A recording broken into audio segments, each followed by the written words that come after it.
So Jimmy, you're part of a group that has set up the Mechanics Association of Ireland. So can you tell me a little bit about why you set it up? Yeah, so it was set up in reaction, I suppose, to issues my workmates were having in the job. They were they were in a pay dispute, which wasn't being rectified, and they'd nowhere to turn. Also, there was kind of a general feeling of discontent across the trade. People's pay and conditions, expectations weren't being met. Mechanics are leaving in their droves. Less and less young people are signing up to the trade, and for a lot of people are passionate about the trade, and it's a sad thing to see. There's never been a strong union presence, not since I started in the trade anyway. And I thought, well, one of the reasons I think that is because of the fractured nature of the trade. Whereas electricians and plumbers, you could have 100 of those on one site. They're all chatting and they're all organising, and if they have an issue, they'll come together and kind of discuss those issues. Whereas in our trade, you might only have 5 or 6 mechanics in one workshop, and there's not much 5 or 6 people can do, and there was no line of communication from garage to garage. So I thought, we have a platform here, Facebook. It can open up that line of communication. We can discuss the issues that we're facing and hopefully come up with a solution. So I set up the Facebook page Mechanics Association of Ireland, and it quickly gained a bit of traction, and we now have over 2,700 members. So there is a desire for change there, and I think that's been recognised. And you said that you set it up in relation to issues. So can you tell me a little bit more about the issues that mechanics are facing at the moment? So it's generally pay and conditions. Unfortunately, we've lagged behind all the other trades in terms of pay. One of the solutions we see to rectifying that is licensing the trade. For example, last year there was 158 road deaths in Ireland. That's the lowest there's ever been on record. Now compare that to a trade like plumbers and gas fitting. There was 6, on average. There's 6 deaths related to gas leaks each year. Still a tragic number, but there's a massive difference there. They're regulated and we're not. So there's nothing to stop. While it's illegal for you to work on your boiler, there's nothing to stop you or Fred in the shed opening up a garage and employing 5 people to work in the garage, even if they're not qualified. We see it all the time. We see dodgy workmanship. There's a video on the Facebook page at the moment, somebody filled an engine up with water. There's no doubt that was done by an unqualified mechanic. We see that there's companies out there who take advantage of this. There's the tyre companies who are employing unqualified mechanics to work for them.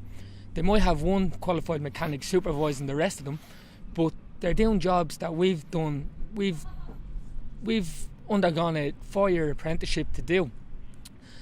And don't get me wrong, it's not the fault of the lads who are employed there. It's the companies, and the companies should be offering these lads apprenticeships and the proper training to do the jobs that they're doing, instead of using that as a way of undercutting all the other garages in terms of services and service pricing and other work.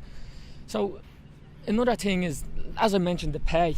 The wages were last set by an organisation who represent garages and dealerships across Ireland in 2008. Since then, the wages haven't increased. In my own case, I went back to a job in 2016 on €100 less than what I was on in 2009 for the same role. At the same time, the price of the quantity of cars sold since the recession has risen year on year. The price has risen year on year, yet our wages have gone down. So there's something wrong there. I firmly believe that we're the backbone of this industry. Without mechanics in these garages, the garages wouldn't be able to operate, and I think it's about time that we were shown the respect that we deserve. We're working harder for less pay, basically. I've been sent the statistics. We're on about 40% less than some qualified electricians. There's third-year apprentice electricians earning more than qualified mechanics, most qualified mechanics, and that's a sad state of affairs. Like I said, it turns people off entering the trade. Apprentice wages is another thing. I've heard that when the apprentices' wages were being set, this was many years ago, that every trade there had a representative bargaining for the minimum standard of wages for the apprentices, except mechanics. Now, that's no coincidence that we're on the least money out of all the trades. So, one solution to that, our first solution is licence and regulation. The second solution is an SEO, a sectoral employment order. We've seen the plumbers have got that recently. The plumbers and the welders have got that just last week, passed through the door, and the electricians are negotiating one now. I think we should be negotiating for one, but we need a strong, organised, representative body to represent the people on the floor. Right. Yeah, and so can you just tell me what the group is doing next? What are your plans?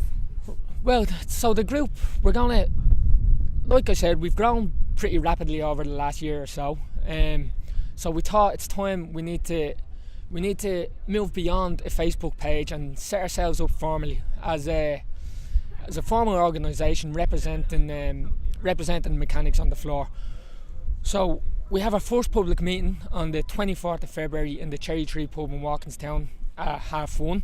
So we're hoping to get out of that. We're hoping to elect a committee, a formal committee to include a chairman, a treasurer, and a secretary. We want to have a point of contact in every garage in Ireland.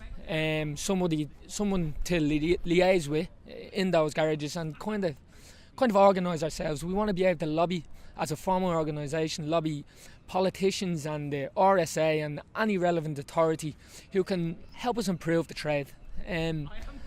Also have to mention that we're not trying to make enemies. Like I said, there's an organisation that represents the dealerships and the garages across Ireland. We're not trying to make enemies, but we simply want to improve the trade for everybody, and we think it can be beneficial to the garages and to the dealerships and everybody out there if we come together and open up a dialogue. We want to set a standard. We want to set a quality of workmanship, and we want to set a quality of paying conditions to make this trade more attractive again, the way it once was.